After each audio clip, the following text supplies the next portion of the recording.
ഇന്നലെ ഒരു വീഡിയോ ഞാൻ കണ്ടു. അതിൽ നേപ്പാളിലെ സ്വദേശികൾ മാധ്യമങ്ങളോട് പറയുന്ന ഒരു കാഴ്ച, അതായത് മോദിയെ പോലെ ഒരു നേതാവിനെയാണ് നമുക്ക് വേണ്ടത്. അത്തരത്തിലൊരു അവർ 2 വിദ്യാർത്ഥികൾ പറയുന്നത് കേട്ടു. അതായത് ഇന്ത്യയുടെ ഭാഗമായിരുന്നെങ്കിൽ, അങ്ങനെ എടുത്തു പറഞ്ഞില്ല, അത്തരത്തിലൊരു രീതിയിൽ മോദിയെ പോലെ ഒരു നേതാവായിരുന്നെങ്കിൽ. അപ്പോൾ ഇതൊക്കെ കേൾക്കുമ്പോൾ അതായത് ഈ BJPയുടെ ഒരു ആശയമുണ്ടല്ലോ, അല്ലെങ്കിൽ RSSൻ്റെ ഒരു ആശയമുണ്ട്, അഖണ്ഡ ഭാരതം എന്ന് പറയുന്നത്. അപ്പോൾ അതിൽ നേപ്പാൾ ഇന്ത്യയുടെ ഭാഗമാകാൻ അധികം താമസമില്ല, അല്ലെങ്കിൽ അഖണ്ഡ ഭാരതത്തിൻ്റെ ഭാഗമാകാൻ താമസമില്ല എന്ന് പറയുന്ന ചില കമൻറ്റുകളും മറ്റും കണ്ടു. അതിനെപ്പറ്റിയുള്ള അഭിപ്രായം എന്താണ്? ഈ അഖണ്ഡ ഭാരതം എന്ന് പറയുമ്പോൾ നേപ്പാൾ മാത്രമല്ല, പാകിസ്ഥാൻ, അഫ്ഗാനിസ്ഥാൻ, ഭൂട്ടാൻ, മ്യാൻമാർ, ബംഗ്ലാദേശ്, മ്യാൻമാർ, ഇതെല്ലാം കൂടി ചേരുന്നതാണ്. വേണമെങ്കിൽ ചൈനയും കൂടി. ചൈനയില്ല. അപ്പോൾ ആ ഒരു ഉൾപ്പെടുന്ന ആ ഒരു ഭൂപ്രദേശം മുഴുവൻ ഇന്ത്യയുടെ കൂടെ ചേരണം, അങ്ങനെ അഖണ്ഡ ഭാരതം ഉണ്ടാകണം എന്നുള്ളതാണ് സങ്കല്പം. പക്ഷേ യാഥാർത്ഥ്യം എന്തെന്നാൽ നേപ്പാൾ അതായത് സാംസ്കാരികമായി ഇന്ത്യയായിട്ട് വല്ലാണ്ട് സാദൃശ്യമുള്ള ഒരു സ്ഥലമാണ്. ഹിന്ദുമത വിശ്വാസികൾ ധാരാളമുള്ള ഒരു സ്ഥലം കൂടിയാണ്. മാത്രമല്ല ഭാഷയും ഏറെക്കുറെ ഹിന്ദി തന്നെയാണ് അവിടെയും സംസാരിക്കുന്നത്. അപ്പോൾ ഭാഷ ഉണ്ട്. പിന്നെ 2 രാജ്യങ്ങൾ തമ്മിൽ നാമമാത്രമായ അതിർത്തി നിയന്ത്രണം മാത്രമേ ഉള്ളൂ. വിസയൊന്നും വേണ്ട. ഇല്ല, നാമമാത്രമായ അതിർത്തി നിയന്ത്രണം, അത്രേ ഉള്ളൂ. ഒരു പേരിന് ഒരു ബോർഡർ വെച്ചിട്ടുണ്ട്. ഇന്ത്യയുടെ ഒരു സ്റ്റേറ്റ് പോലെ തന്നെയാണ്. അതെ. മാത്രമല്ല അവിടെ എന്തെങ്കിലും ഒരു പ്രത്യേകത ഉണ്ടാകുമ്പോൾ നമ്മളാണ് ആദ്യം ഓടിയെത്തുന്ന അയൽക്കാർ. ഇപ്പോൾ ബന്ധു വീട്ടിൽ എന്തെങ്കിലും വിശേഷമുള്ളപ്പോൾ തൊട്ടടുത്ത അയൽവാസി ഓടിയെത്തുമല്ലോ എന്ന് പറയുന്നത് പോലെ അവിടെ എന്തൊരു പ്രതിസന്ധി ഉണ്ടാകുമ്പോഴും, അല്ലെങ്കിൽ അവിടെ എന്തൊരു സാഹചര്യം നേരിടണമെങ്കിലും ഇന്ത്യയാണ് എത്തുന്നത്. പിന്നെ ഈ അടുത്ത കാലത്ത് നേപ്പാളിന് കുറച്ച് ചൈന പ്രേമം തുടങ്ങിയിട്ടുണ്ട്, അത് വേറെ കാര്യം. അപ്പോൾ ഇപ്പോൾ നേപ്പാൾ വലിയ രീതിയിലുള്ളൊരു ഭരണ അസ്ഥിരതയിലേക്ക് പോയി. ഇപ്പം നേപ്പാളിന് മുമ്പിൽ ഇനി 3 സാധ്യതകളാണ് ഉള്ളത്. ഒന്ന്, വീണ്ടും ജനാധിപത്യ രീതിയിലേക്ക് വരിക. അതിനു വേണ്ടിയിട്ട് ഒരു താൽക്കാലിക ഒരു ഭരണകൂടത്തിൻ്റെ കീഴിൽ പോയിട്ട് ഒരു ജനാധിപത്യ സംവിധാനം പുനഃസ്ഥാപിക്കാനായിട്ട് ശ്രമിക്കുക. അതാണ് ഏറ്റവും പ്രബലമായ സംഗതി. 2, നേപ്പാൾ പണ്ടൊരു രാജഭരണ രാജ്യമായിരുന്നു. രാജഭരണം പൂർണ്ണമായും അവിടെ 2008 മാറിയിട്ട് പൂർണ്ണമായും ജനാധിപത്യ വ്യവസ്ഥയിലേക്ക് ആ രാജ്യം വന്നു. അതിനു മുമ്പും രാജഭരണം ഉണ്ടെങ്കിലും ജനാധിപത്യ രീതിയിൽ തിരഞ്ഞെടുക്കപ്പെട്ട സർക്കാരാണ് ഭരിക്കുന്നതെങ്കിലും അവസാന വാക്ക് രാജഭരണമായിരുന്നു, അല്ലെങ്കിൽ രാജാവായിരുന്നു. അത് 2008 മാറിയത്. ഇനി വീണ്ടും രാജഭരണത്തിലേക്ക് പോകുക എന്നുള്ളതാണ്. പക്ഷേ അതിൽ ജനങ്ങൾ എത്രത്തോളം അതിൽ താല്പര്യപ്പെടും, അതുമാത്രമല്ല അവിടെ ഈ രാഷ്ട്രീയ പാർട്ടികൾ വല്ലാത്ത രീതിയിൽ ജനങ്ങളെ സ്വാധീനിക്കുന്ന ഒരു സ്ഥിതിയിലേക്ക് വന്നിട്ടുണ്ട്. കമ്മ്യൂണിസ്റ്റ് ഗവൺമെൻറ്റാണ് ഭരിക്കുന്നത്. അതെ, അവിടുത്തെ CPM ആണ് ഭരിക്കുന്നത്. അപ്പോൾ CPM രസം എന്താ വെച്ചാൽ അവിടുത്തെ കോൺഗ്രസ് അവരുമായിട്ട് സഖ്യത്തിലാണ്. അതെ, നേപ്പാൾ കോൺഗ്രസും ഉണ്ട്. പക്ഷേ കൈപ്പത്തി ചിഹ്നമൊന്നും അല്ലെന്നേ ഉള്ളൂ. പക്ഷേ അവിടുത്തെ CPM ഇവിടുത്തെ പോലെ തന്നെ കരുവാൾ ചുറ്റിക നക്ഷത്രമൊക്കെ തന്നെയാണ് അവിടെ ചിഹ്നം. അപ്പോൾ അവിടെ അതെ. അപ്പോൾ അവിടെ രണ്ടാമത്തെ സാധ്യതയാണ് ഞാൻ ഈ പറഞ്ഞത്, രാജഭരണത്തിലേക്ക് മടങ്ങിപ്പോവുക. പക്ഷേ അവിടെ ഈ രാഷ്ട്രീയ പാർട്ടികൾ വലിയ പ്രബലമായതുകൊണ്ട് തന്നെ അവർക്ക് അതിനോട് വലിയ താല്പര്യം കാണില്ല. മാത്രമല്ല അവിടെ ഈ ജനകീയ പ്രക്ഷോഭം നടന്നതിന് ശേഷം ഒരു രാജഭരണം എന്ന് പറയുന്നത് അവർക്ക് ചിന്തിക്കാൻ പോലും പറ്റില്ല. ഇല്ല, അതിലൊരു സംശയം ചോദിച്ചോട്ടെ. അതായത് ഈ രാജഭരണം അവിടെ ഈ ഒരു കൂട്ടക്കൊല നടന്നതും മറ്റും ഞാൻ അതിനെപ്പറ്റി കൂടുതൽ വിശദമായി വായിച്ചിട്ടില്ല. അപ്പോൾ അതിൽ ആ രാജകുടുംബത്തിൽ ആരെങ്കിലും ഇപ്പോൾ അവശേഷിക്കുന്നുണ്ടോ, അതോ ഇനി പുതിയ? അതായത് ഒരു ജ്ഞാനേന്ദ്ര ഷാ എന്ന് പറയുന്ന ആളായിരുന്നു 2008 അവർ ഈ രാജഭരണം പോയപ്പോൾ ഉണ്ടായിരുന്ന ഭരണാധികാരി. അദ്ദേഹത്തെ പുനഃസ്ഥാപിക്കണമെന്നുള്ളതാണ് അദ്ദേഹമുണ്ട്. അപ്പോൾ അദ്ദേഹത്തെ പുനഃസ്ഥാപിച്ചിട്ട് രാജഭരണം പുനഃസ്ഥാപിക്കപ്പെടണമെന്നുള്ളതാണ് ഒരാവശ്യം. പക്ഷേ അത് അത്ര പ്രബലമല്ല, അത്ര ശക്തമല്ല ആവശ്യം. ഒരു സാധ്യത മാത്രമാണ്. മൂന്നാമത്തെയാണ് ഈ പറയുന്നത് പോലെ ഇന്ത്യൻ യൂണിയൻ്റെ കൂടെ ഒപ്പം ചേരുക എന്നുള്ള ചില സോഷ്യൽ മീഡിയ പ്രചരണം മാത്രമേ ഉള്ളൂ. കാരണം ഇതിനോട് ഇന്ത്യക്ക് വലിയ താല്പര്യമില്ല എന്നുള്ളതാണ് ഒരു വാസ്തവം. ഇന്ത്യ അതൊരിക്കലും ആഗ്രഹിക്കുന്നില്ല. നേപ്പാളിനെ പിടിച്ചടക്കണമെന്നോ ഇന്ത്യയുടെ ഭാഗമാക്കണമെന്നോ ഇന്ത്യ തൽക്കാലം ആഗ്രഹിക്കുന്നില്ല. പിന്നെ 2, നേപ്പാൾ ജനത അതൊട്ടും ആഗ്രഹിക്കുന്നില്ല. കാര്യം അവർ വലിയ രീതിയിൽ രാജ്യസ്നേഹമുള്ള ഒരു കൂട്ടരാണ്. അവർ ഒരു സ്വതന്ത്ര പരമാധികാര രാഷ്ട്രം എന്ന നിലയിലാണ് ചിന്തിക്കുന്നതും പ്രവർത്തിക്കുന്നതും. അവർക്കും ഇന്ത്യയുടെ ഒപ്പം ചേരാനായിട്ട് വലിയ താല്പര്യമില്ല. അത് മാത്രമല്ല നേപ്പാൾ ഒരു പരമാധികാര രാഷ്ട്രമാണ്, ജനാധിപത്യ രീതിയിൽ തിരഞ്ഞെടുക്കപ്പെട്ട രാഷ്ട്രമാണ്. അപ്പോൾ അത്തരൊരു രാജ്യത്തെ നമ്മൾ പിടിച്ചെടുക്കാൻ ശ്രമിച്ചാൽ വലിയ രീതിയിലുള്ള ഒരു അന്താരാഷ്ട്ര എതിർപ്പ് മറ്റ് പല സംഘടനകളും അതുമായി ബന്ധപ്പെട്ടുണ്ടാകും. ഇനി സ്വയമേ അവർ സന്നദ്ധരായിട്ട് വന്നാൽ പോലും ഈ പറയുന്ന പോലെ പ്രായോഗിക ബുദ്ധിമുട്ടുകൾ വേറെയുണ്ട്. കാര്യം എല്ലാ ജനങ്ങളും അതുമായിട്ട് സഹകരിച്ചെന്ന് വരില്ല.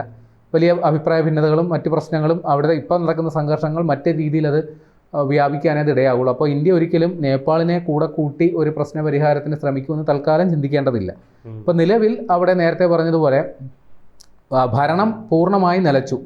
അപ്പോൾ അവിടുത്തെ പ്രധാനമന്ത്രി, അദ്ദേഹം കമ്മ്യൂണിസ്റ്റ് പാർട്ടി നേതാവാണ്, 4 തവണ പ്രധാനമന്ത്രിയായിട്ട് ചുമതല വഹിച്ചിരുന്ന ആളാണ് KP ശർമ്മ ഒലി. 73 വയസ്സുണ്ട്. അദ്ദേഹം ഈ ജനകീയ പ്രക്ഷോഭത്തെ തുടർന്ന്, അല്ലെങ്കിൽ യുവാക്കളുടെ ജെൻസി പ്രക്ഷോഭത്തെ തുടർന്ന് എങ്ങോട്ട് പോയി എന്നുള്ളത് ആർക്കും അറിയില്ല. സൈന്യം അയാളെ സുരക്ഷിതമായി മാറ്റി. അതോടൊപ്പം തന്നെ അദ്ദേഹത്തിൻ്റെ സഖ്യ നേതാവുണ്ട്, ഷേർ ബഹാദൂർ ദോബ. അയാളും മുൻ പ്രധാനമന്ത്രിയാണ്, നേപ്പാളി കോൺഗ്രസിൻ്റെ നേതാവാണ്. ഈ പുള്ളിയെ ഇപ്പോൾ എങ്ങോട്ട് പോയെന്ന് കാണാൻ മേല. പല ക്യാബിനറ്റ് മന്ത്രിമാരെയും ഈ പ്രക്ഷോഭകർ പട്ടിയെ തല്ലുന്ന പോലെ തല്ലി വിവസ്ത്രരാക്കി പോലും എടുത്ത് തള്ളുന്ന, തെരുവിൽ തള്ളിയിടുന്ന ദൃശ്യങ്ങൾ ഇതിനോടകം തന്നെ പ്രചരിച്ചിട്ടുണ്ട്. അതുമാത്രമല്ല, പാർലമെൻറ്റ് തീവച്ചു. ആ രാജ്യത്തിൻ്റെ ഭരണകൂടമായ പാർലമെൻറ്റ് തീവച്ചു. പല ഇന്ത്യയിലൊന്നും സങ്കല്പിക്കാൻ പോലും പറ്റാത്ത. അതെ. അല്ല, ഇന്ത്യയിൽ ഒരു സംഭവം ഉണ്ടായിരുന്നല്ലോ, തീവ്രവാദി ആക്രമണമല്ല, നമ്മുടെ ചുവപ്പുകോട്ടയിൽ കയ്യേറി പ്രക്ഷോഭം ഉണ്ടാക്കിയായിരുന്നു ഈ കർഷക സമരത്തിന്റെ ഭാഗമായി. ചെങ്കോട്ടയിൽ അവിടെ കൊടി വരെ മാറ്റിക്കളഞ്ഞു. ചെങ്കോട്ടയിൽ ദേശീയ പതാകയ്ക്ക് ഉയർത്തേണ്ട സ്ഥാനത്ത് ഈ കലാപകാരികളുടെ, പ്രക്ഷോഭകാരികളുടെ കൊടി ഉയർത്തിയൊരു സംഭവമൊക്കെ ഉണ്ട്. അപ്പോൾ ഇവിടെ ഈ രീതിയിൽ അവിടെ പാർലമെന്റ് തീവച്ച് നശിപ്പിച്ചു. സർക്കാർ മന്ദിരങ്ങൾ എല്ലാം തച്ച് തകർത്തു.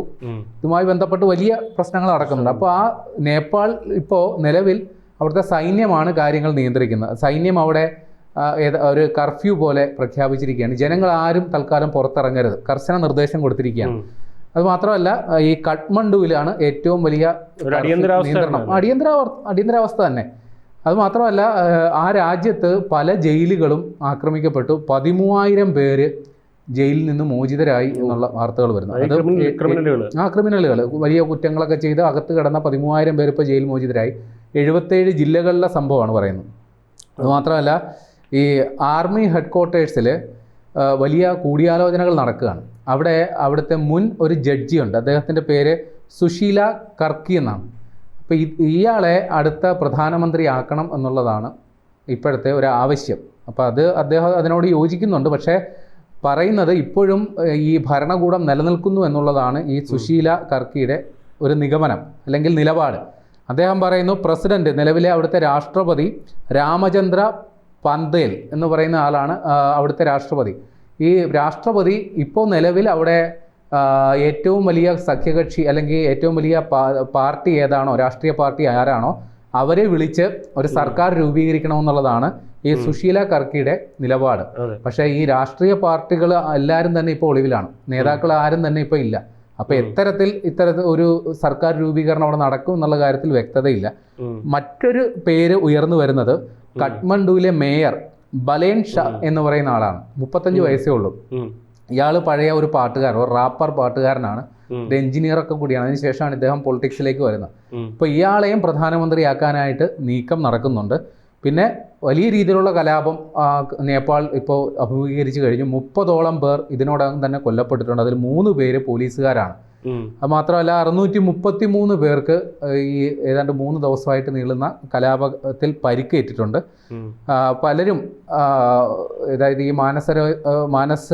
കൈലാഷ് മാനസരോവർ തീർത്ഥാടകരടക്കം ഇതിൽ കുടുങ്ങിക്കിടക്കുന്നുണ്ട്. അപ്പോൾ വലിയ രീതിയിലുള്ളൊരു പ്രതിസന്ധി നേരിടുന്നുണ്ട്. നമ്മുടെ രാജ്യവും വലിയ ജാഗ്രതയിലാണ്. അഹമ്മദാബാദിൽ നമ്മൾ ഹെൽപ്പ് ലൈൻ നമ്പറൊക്കെ തുടങ്ങിയിട്ടുണ്ട്. നമ്മുടെ ഉത്തരാഖണ്ഡ് അതിർത്തിയിൽ വലിയ ജാഗ്രത നിർദ്ദേശം കൊടുത്തിട്ടുണ്ട്. അപ്പോൾ ഇന്ത്യയും ഇക്കാര്യത്തിൽ സാഗൂതം വീക്ഷിക്കുകയാണ് എന്താണ് അവിടെ നടക്കുന്നുള്ളത്. ഈ സമരങ്ങളൊക്കെ ആസൂത്രണം ചെയ്ത ഒരു സുധൻ ഗുറങ് എന്ന് പറയുന്നൊരു കക്ഷിയുണ്ട്. 31 വയസ്സേ ഉള്ളൂ. പുള്ളിയാണ് ഈ സോഷ്യൽ മീഡിയ, അവിടെ ഈ കലാപം പൊട്ടിപ്പുറപ്പെടാനുള്ള കാരണമാണ് ഏറ്റവും രസകരമായ സംഗതി. 26 സോഷ്യൽ മീഡിയ പ്ലാറ്റ്ഫോമുകൾ നിരോധിച്ചതിൻ്റെ പേരിലാണ് ഈ സമരം തുടങ്ങുന്നത്. പിന്നീട് അത് വലിയ കലാപമായി മാറി. ഈ ഭരണം കൈയാളുന്നവർ വലിയ ആഡംബര ജീവിതം നയിക്കുന്നു. സാധാരണക്കാർ പട്ടിണിയിൽ അല്ലെങ്കിൽ തൊഴിൽ രഹിതരായി കഴിയുന്നു. ഇത്തരം അസ്വസ്ഥതകളാണ് അവിടെ വലിയ കലാപമായി പൊട്ടിപ്പുറപ്പെട്ടത്. സൈന്യത്തിന് പൂർണ്ണമായി നിയന്ത്രിക്കാൻ പറ്റിയില്ല. ആ രീതിയിൽ വന്നു. സൈന്യം പ്രധാനമന്ത്രിയോട് ആവശ്യപ്പെട്ടു, ഞങ്ങൾ ഇടപെടണമെങ്കിൽ നിങ്ങൾ ഇവിടെ നിന്ന് രാജിവെച്ചൊഴിയണം. അതിനെ തുടർന്നാണ് പ്രധാനമന്ത്രി അടക്കം രാജിവെച്ചൊഴിഞ്ഞത്. ഇപ്പോൾ നമ്മൾ കണ്ടിട്ടുള്ള ഏറ്റവും അടുത്ത ബംഗ്ലാദേശ്, അവിടെ ഇതേപോലെ യുവാക്കൾ തെരുവിലിറങ്ങിയാണ് അവിടെ ഭരണം അട്ടിമറിച്ചത്. അപ്പോൾ അത്തരത്തിൽ ഇപ്പോൾ ഭരണകൂടം ആരോപിക്കുന്നത് നേപ്പാളിൽ ഒരു ബാഹ്യ ഇടപെടലിനെ തുടർന്നാണ് ഈ സംഘർഷങ്ങളൊക്കെ ഉണ്ടായത്, ബംഗ്ലാദേശിന് സമാനമായി തന്നെ. അപ്പോൾ എന്താണ് ഇനി നേപ്പാളിൽ സംഭവിക്കാൻ പോകുന്നത് എന്നുള്ളത് അടുത്ത ദിവസങ്ങളിലേ വ്യക്തമാവുള്ളൂ. ഏതായാലും നമുക്ക് നോക്കാം, കാത്തിരുന്ന് കാണാം.